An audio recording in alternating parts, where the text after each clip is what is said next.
Источниот конак на манастирскиот комплекс Свети Архангел Михаил во Варош Прилеп во моментов се реконструира со финансиски средства обезбедени од страна на владата на Република Македонија.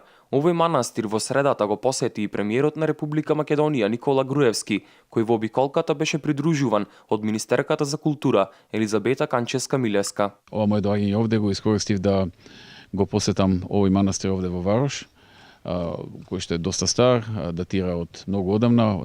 Првите почетоци се некаде од 10-тиот век, има фрески од 12-тиот и од 14-тиот век. Навистина нешто што е многу вредно, не само за Прилеп, туку и за Македонија. Тука како влада сега инвестиравме во изградба на нов конак, за кој што ќе го користат сестрите од овој манастир. Во конакот се инвестирани околу 18,5 милиони денари, околу 14,5 се за објектот и дополнително за интериерот, вкупно околу 18,5 милиони денари.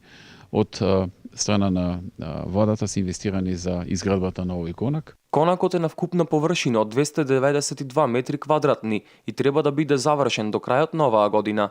Проектот го реализира Заводот за заштита на спомениците на културата и Музеј Прилеп и е во вкупна вредност од 18,5 милиони денари. Манастирскиот комплекс Свети Архангел Михаил датира од 12-тиот век, а првите конаци се изградени во 1831 година.